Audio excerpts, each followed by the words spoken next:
All right, I'm in the Gospel of John, and in this message, I will be finishing up this series of messages that I've produced for the Gospel of John. The main purpose for me producing these messages is to provide some teaching that people can use in order to build and facilitate small groups at home. That's mainly why I recorded these messages in the way that I did, and it's my expectation that these are going to be used for many years to come. And as you view these messages, if I'm still accessible, if I'm still alive, then please let me know how these have had an effect on your life personally. I would really value that a lot. All right, and so in this message, I'm going to be concluding the Gospel of John, finishing up a few little details found in John chapter 21. Now, what has happened is that the disciples are hanging out, they're sitting around, and they are dealing with the change that has occurred in their life. Jesus died, he resurrected from the dead. They know that he's alive in that sense, but they don't know what to do. They're not sure what he's going to do. The way that things are is different from the way that they expected things to be. They had an expectation that he would be a messianic king in a way that was different than what he's doing right now. They had a different expectation with regards to what the future would look like. And so now they have to think about, what are they going to do next? How are they going to redefine their lives? And what they're doing is they're waiting to see what Jesus may do and how he may involve them with whatever it is that he's doing. It's reasonable. But eventually, just waiting things out, Peter just declares, I'm just going to go fishing. And I talked about this in the previous message. Now, what I'd like to start with in this message is the perspective of Jesus. I'd like to consider a perspective that Jesus might have had. We don't have enough information to know, but based on how the events unfolded, I'm just going to suggest a few things that might have been going on. Jesus would have seen them just kind of sitting around, and they were waiting, and it appears that because we don't have any information with regards to Jesus doing anything or participating in their lives in any way, it appears that he is waiting also. All right? There is the appearance that Jesus is waiting for them, and for what? What is he waiting for? Well, anything, do something. Do something with your life, don't just sit around and do nothing, waiting for God to do it all. Do something. Engage the world that you are a part of and live your life. And so it appears that Jesus was waiting for them to do something in this case. He could very well have initiated something, but, at this time, this is what I'm suggesting is happening in this circumstance. So they decide, the disciples, Peter starts this out, and everybody else follows him and says, let's just go fishing. Now, there is the appearance, as I mentioned in the previous message, there is the appearance that Jesus intervened in their fishing expedition, all right, by keeping the fish far enough away from the net that they're not going to get caught, all right? And we don't know if maybe he had some angels participate with that, hang out in the water and scare some fish away if they're coming too close. We don't have those kinds of details. But what I'd like to mention in this message is that, there is the appearance that Jesus decided to participate with them. They decided that they're going to go fishing. And so at this time, it appears that Jesus decided, hey, all right, I'll go fishing with you. And in fact, because he kept the fish away, there's an opportunity for some humor here. If there were a couple angels involved in this as well, I can just imagine, Jesus talking with the angels said, hey, look, they're going fishing. Let's go fishing with them, but in this case, let's keep all the fish away. Just as a as a way, of being a part of their fishing experience and to be a part of their lives. But, not maliciously, in the sense that, we got to make sure that they go hungry, not like that. But this was his participation in what they were doing. All right. So while they apparently were sitting around waiting for Jesus to do something so that they could get involved in something that, is the work of God, instead they decided that they would go do something, and then God decided to participate with them. All right. Now, the next morning when they were coming back, they didn't catch anything. Well, then he participated in a different way and supplied them with what appears to be more fish than they would have caught if he did not intervene, if he didn't participate in their fishing experience anyway. So even though it appears that he kept them from catching any fish at first, well, he kind of made up for it. He gave them an abundance of fish, more than what they could easily handle. And so it wasn't an extremely malicious experience, but it was a way of letting them know that he was participating in their lives even when they didn't see him, they did not know that he was there. He kept them from experiencing success. He kept them from experiencing victory. He intervened so that they were not going to be as blessed as they had hoped. And in the end, he did something, right? He supplied them with a whole bunch of fish. But he didn't have to do that. He could have had other purposes and other objectives in mind that would most likely be in their personal interest. But we don't have to think about that too much, because that's not what happened. What did happen was that God did participate in their lives, and he was doing so in the evening when they did not know. And then he participated in their lives the next day, and they did know. All right? And I just wanted to point that out, that he was effectively just waiting for them to do something. It wasn't as if he was requiring them to just do nothing until he gave instructions, that sort of thing. All right? Now, I'm going to go back to chapter 21 and just begin in verse 1. The Gospel of John, chapter 21, verse 1. After these things, Jesus showed himself again to the disciples at the Sea of Tiberias. And then we have the disciples going fishing. And then in verse 4, but when the morning had now come, Jesus stood on the shore, yet the disciples did not know that it was Jesus. They had a conversation. They recognized that it was Jesus. And then I'm going to move forward into verse 10. Jesus said to them, "Bring some of the fish which you have just caught." Simon Peter went up and dragged the net to land full of large fish, 153. And although there were so many, the net was not broken. And I explained in the previous message that Peter had to leave Jesus to go to the boat, and that in the previous message I mentioned that it's probable that when Peter went to Jesus, he just jumped out of the boat and went and swam over to Jesus, that Jesus may have asked him, well, what about the fish? Come on, what about the fish? And so he goes and he helps to get the fish. All right, get the fish. And then in verse 10, Jesus said to them, "Bring some of the fish which you have just caught." Verse 11, he gets the fish. In verse 12, Jesus said to them, "Come and eat breakfast." Yet none of the disciples dared to ask him, "Who are you?" knowing that it was the Lord. Verse 13, Jesus then came and took the bread and gave it to them, and likewise the fish. This is now the third time Jesus showed himself to his disciples after he was raised from the dead. All right, now Jesus already had bread and fish cooking there for them. He was there on the beach, in effect, and he was making some bread, making some fish that was ready to go. And so he participated in their lives by contributing towards breakfast.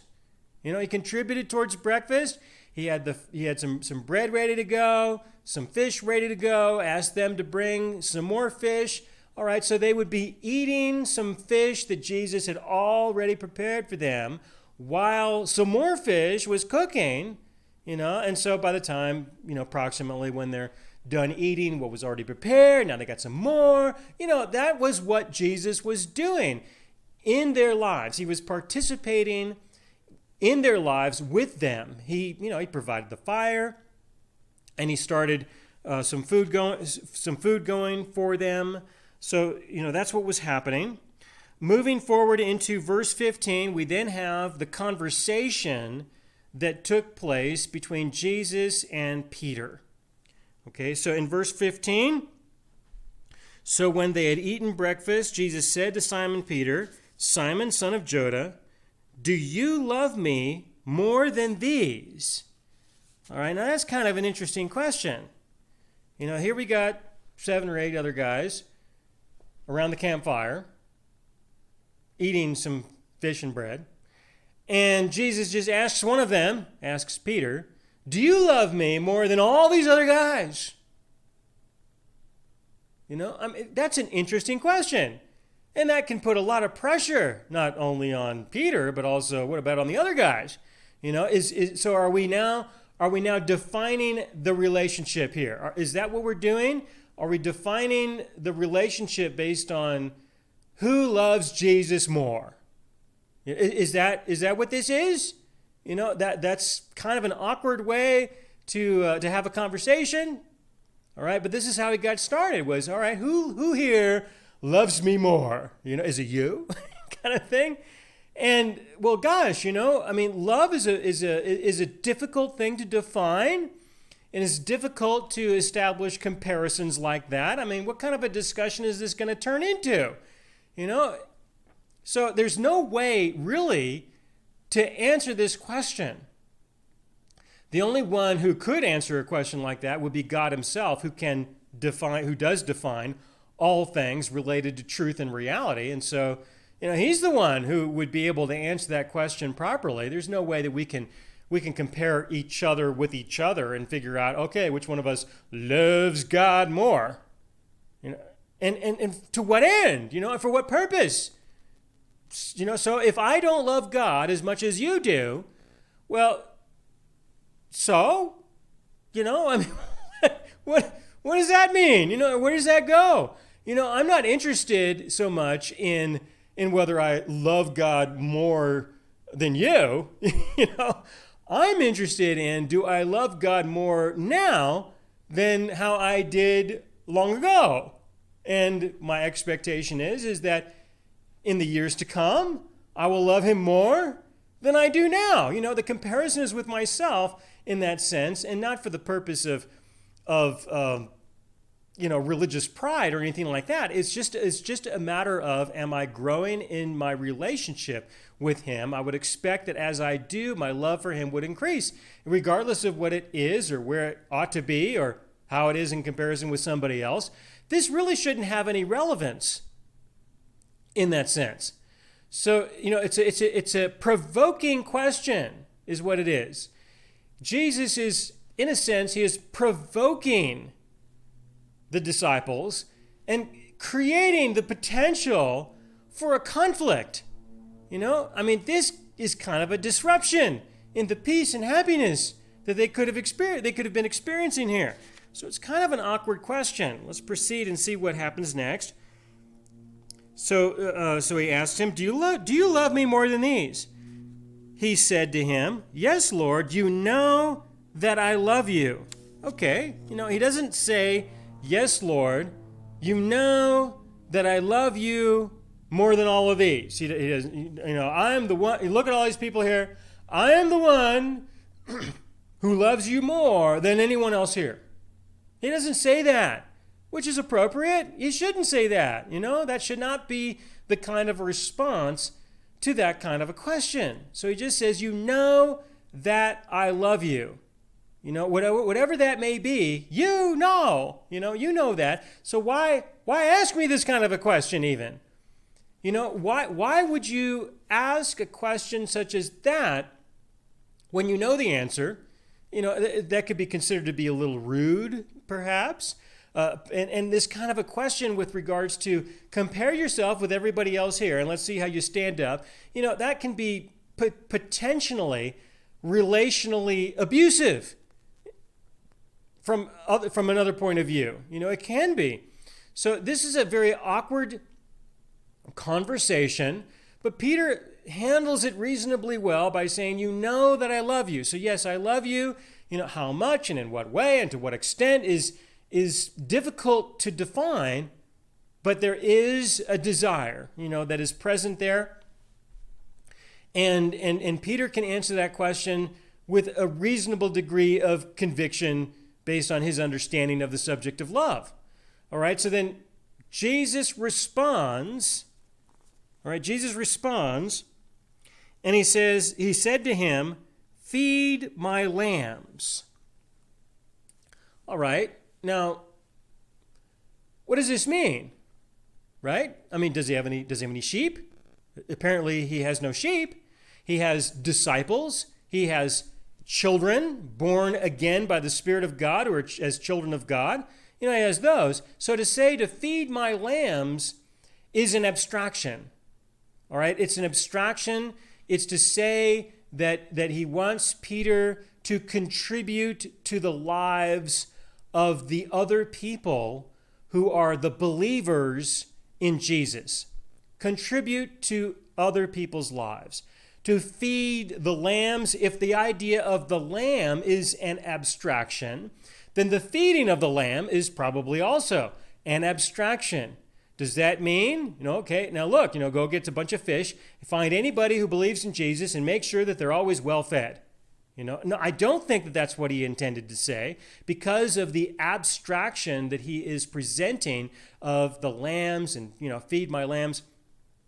To put that all together, that has to mean something a little bit different. And of course, we don't have a detailed explanation of what he meant by that.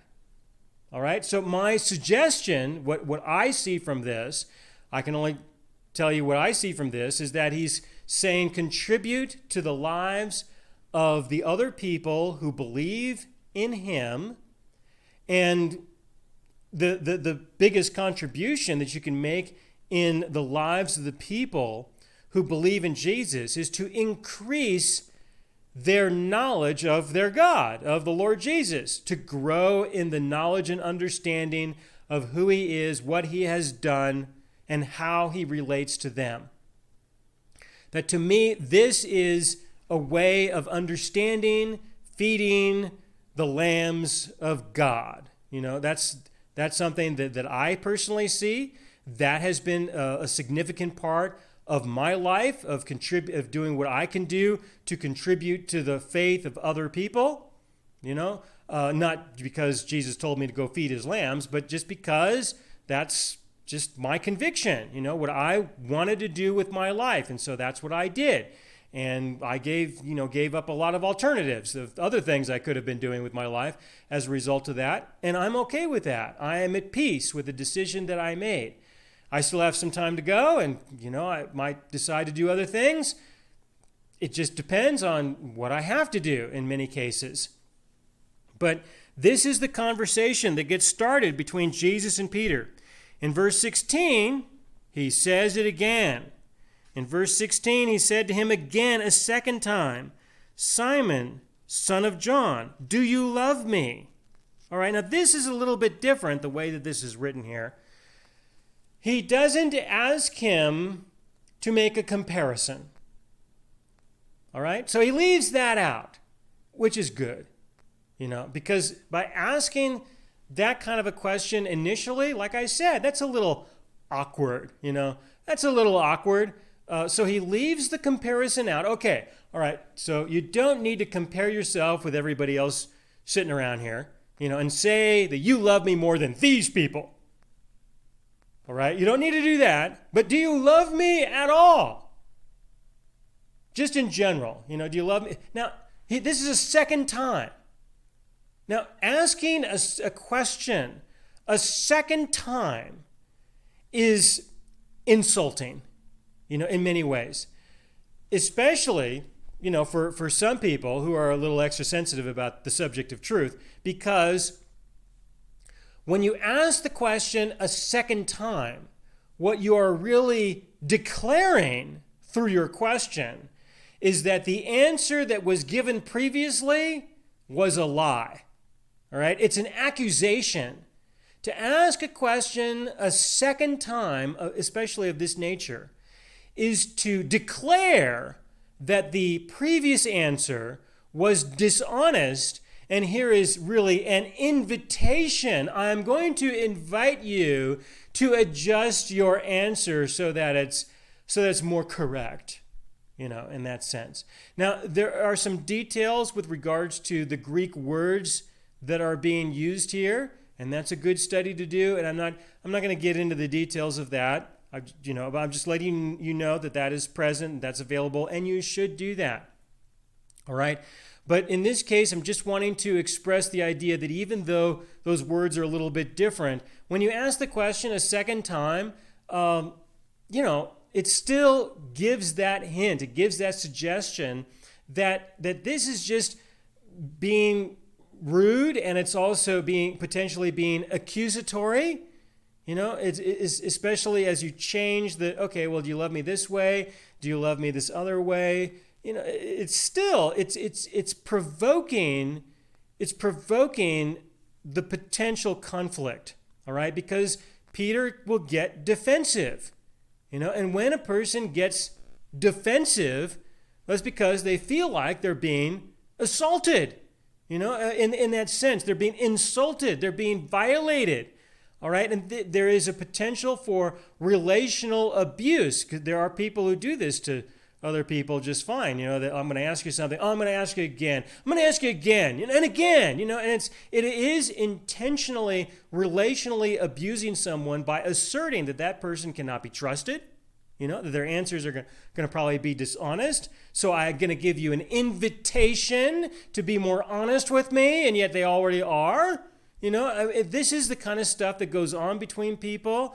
And because of Peter's response, all right, I'm wanting to mention that there was some frustration that was built here, because I'm suggesting that he was feeling like he was being accused of being dishonest, all right, which of course would be counterproductive to the idea of wanting to share the truth with other people that they may grow to know their God more, all right?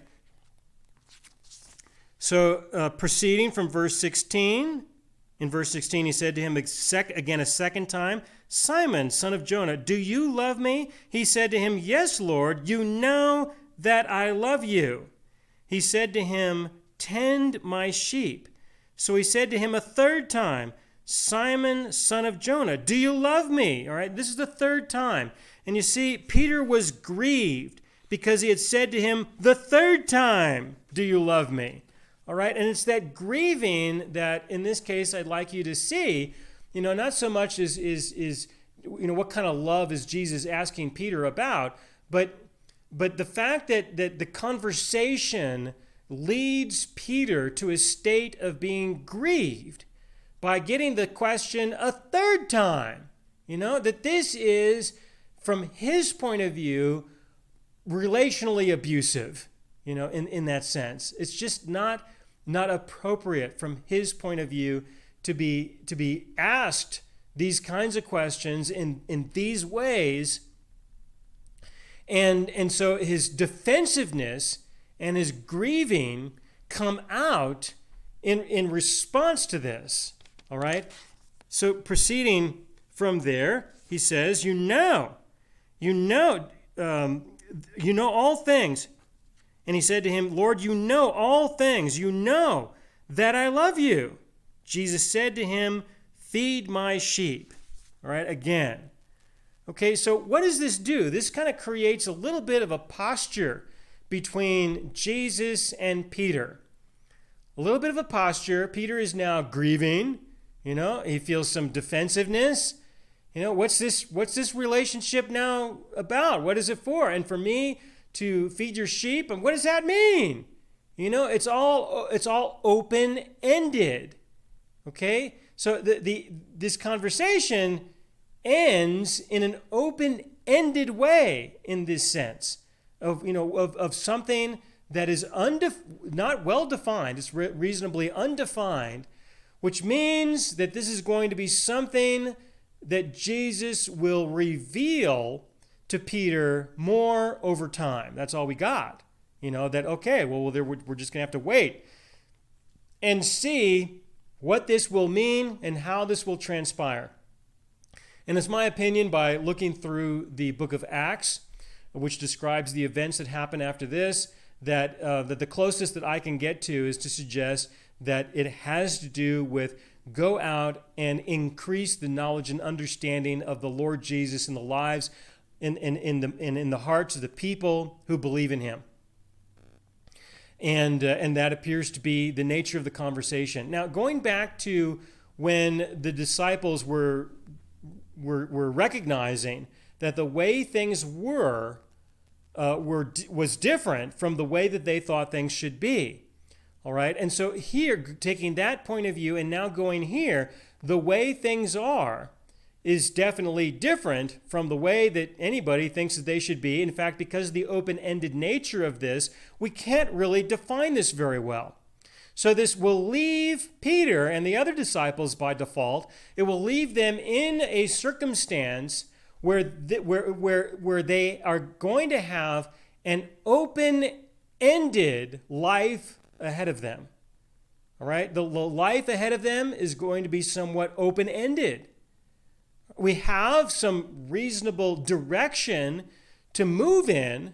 Okay, feed his sheep, love him, but it's still quite open-ended. And I personally believe that this is a way of Jesus expressing to them, look, your life is open-ended. If you want to go fishing, I'll go with you. If there's something else for me to do and for me to ask, maybe I'll ask you to participate, then we'll do that. But that all of this, the life ahead of them, is not as defined and laid out as they would prefer. That's kind of what I get from looking at this conversation. Okay, now, as I explained earlier, there are times when our God may just be waiting for us to do something and then we go along. Here is an example. What we see next is an example of Jesus asking one person to follow him. And the rest of them, he's not really asking them. He's asking one person. He's going to ask Peter. Jesus is going to ask Peter to follow him. Now, this is different. Before, Jesus followed them out to the boat, onto the beach. That was an expression of him following them. Now, he's going to ask one of them to follow him. Okay? And the others, he's leaving behind for now, in that sense. All right? Now, what I want you to appreciate from this is that this expresses that our God is interested in a personal relationship with people, a relationship with the individual, not so much with the collective group of people. Certainly, there are times when there is a relational experience between our God and the collective. I'm not saying that doesn't happen ever or at all. Obviously, it does. But for the most part, what we can see is that there is an individual, there is a greater interest in the individual relationships that he has with the people who believe in him, with the people who are his children, an individual experience. And that's what I see happening when Jesus gets up and walks off, and asks Peter to follow him. And that's what happens next. Let's go back to John chapter 21. In verse 18, most assuredly I say to you, when you were younger, you girded yourself and walked where you wished, but when you are old, you will stretch out your hands, and another will gird you and carry you where you do not wish. This he spoke, signifying by what death he would glorify God. And when he had spoken this, he said to him, "Follow me." All right, so Jesus speaks to Peter prophetically and says, in the future, this is something that's going to happen to you. He doesn't say anything about him saying anything to anybody else who was there. But he says, this is what's going to happen with you. All right? This emphasizes the desire for an individual relational experience, an individual relationship between God and Peter. That's it. All right? And then he says, to him, follow me. So it appears that Jesus got up from the campfire and strolled off a little bit. It appears to be the case. Starting in verse 20, then Peter, turning around, saw the disciple whom Jesus loved following, who also had leaned on his breast at the supper, and said, "Lord, who is the one who betrays you?"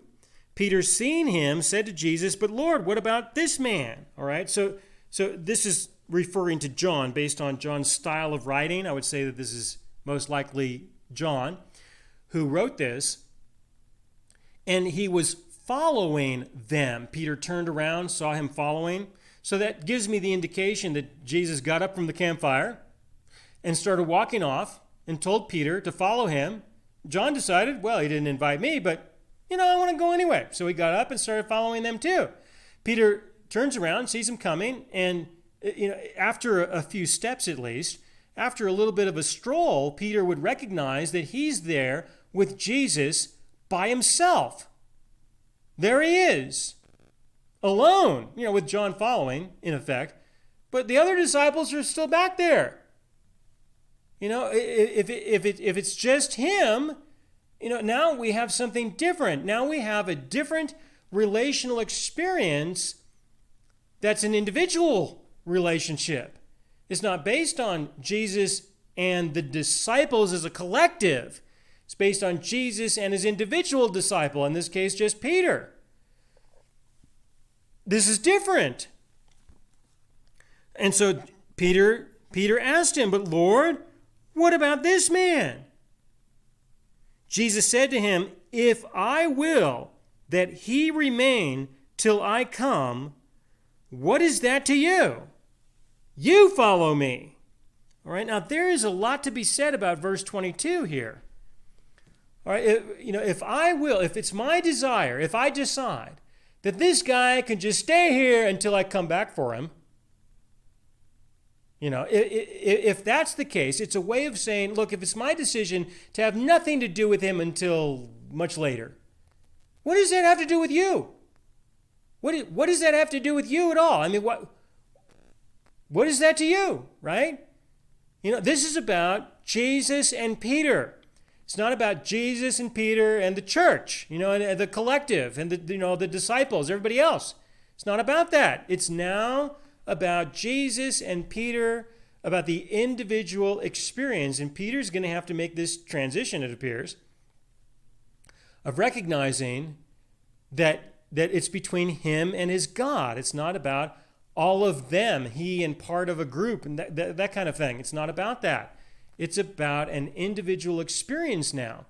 And if Jesus wants John to live his life and never follow him in some activity of some kind or whatever, if that's the case, then it should be none of Peter's business at all. It's not his business. It has nothing to do with him. And this is important to see, that what people do and what their relationship is with their God is not to be the concern of other people.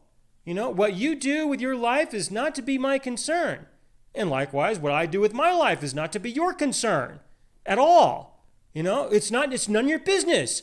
It's between me and my God. So also your life is between you and your God. I'm not going to be following up with you and contacting you and checking in on you and finding out, well, now what's your ministry? what's your role in the church? What's your involvement in the body of Christ? And what are you doing for God? Do you love him more than somebody else? This is what people do to each other all the time. And I'm saying that, considering what Jesus is saying here to Peter, that kind of relational style is just not appropriate. It's not appropriate.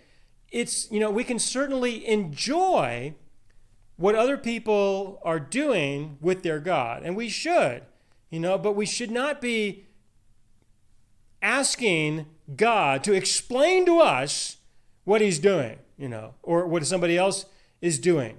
We are not in the position of authority to determine or to qualify or to approve or disapprove of anything that God may do or that somebody else may do or not do.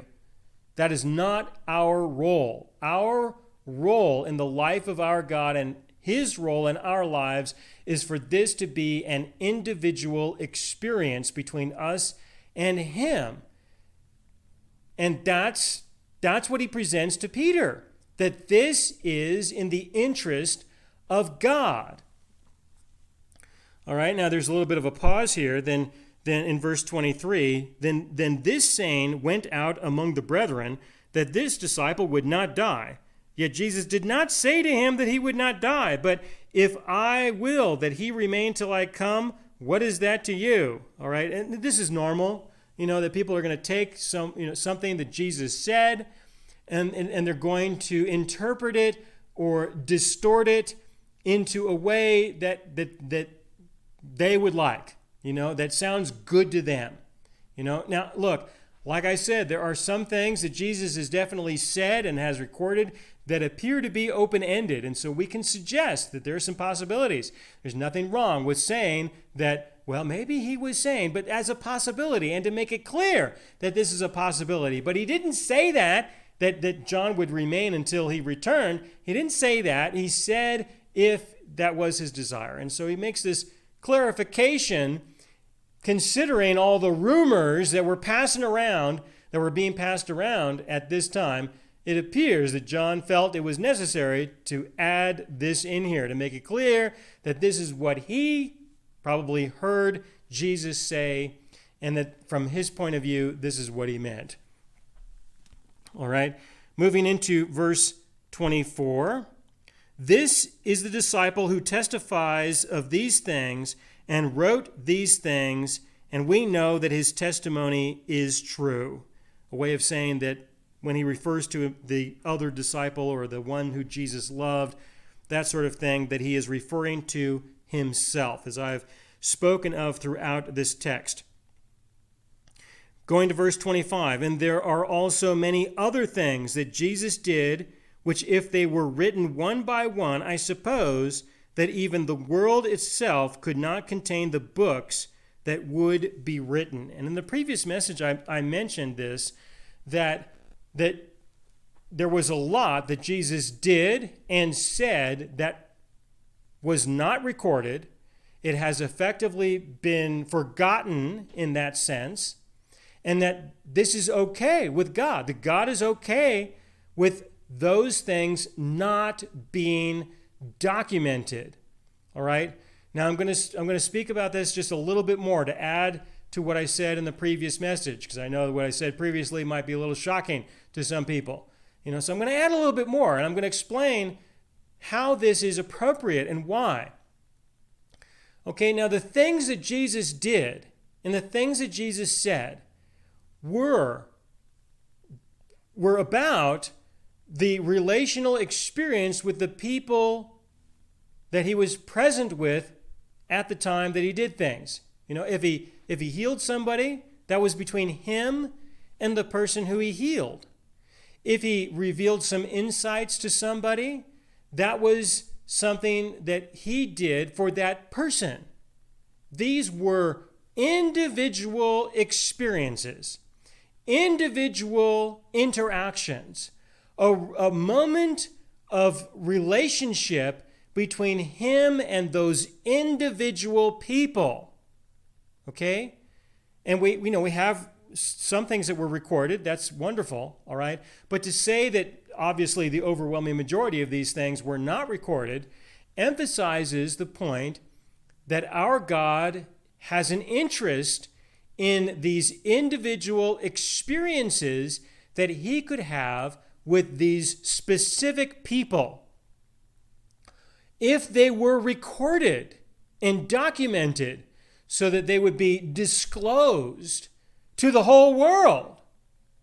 All right, now this can diminish the individual relationship that he was having with these people. It could easily diminish it, and instead, what will happen is that there is a relationship that happens between God and the entire world. You know, if something happens between God and one of these people, something happens between the two of them, right? They have a special moment of some kind. A miracle takes place, just simply a revelation of understanding takes place. And then God says, now listen, we need to make sure that we document this because we want a whole world to know about what's happening between you and I. You know, we want the whole world to know. What that means is that the relationship between God and the entire world is more important than the relationship between God and the person with whom he was having this experience with. All right, I'm going to try to say this again because I know this can seem a little bit awkward. But when there is an emphasis on documenting the event that took place, it's not about not about these two people, God and this person, remembering what had happened. You know, where they now have their historical record of what happened between the two that they can review later. It's not about that. It's about the relationship between the person who was involved in the event and the entire world. All right, the entire world, because the entire world has to know, and the entire world has to understand, and the entire world has to remember for the entirety of eternity, you know, for as long as the earth spins and as long as there are millions and billions and trillions of people, everybody's going to have to be a part and know about what happened between Jesus and this one person. You know, and so it's not about Jesus and this one person. It's about Jesus and the entire universe of existence. All right, that's what generally can happen when things are documented. When there is a historical record of what happened, of the relational experience. All right, and you see that. You know, we have the Bible. We have people today, look what I'm doing. I'm studying it carefully, word for word, verse by verse. You know, there's much more that could be discovered if I was to go through this in Greek. But, you know, I'm not. I'm going through this in this case, the New King James translation and the New King James Version. And I'm presenting it from a general point of view in that sense.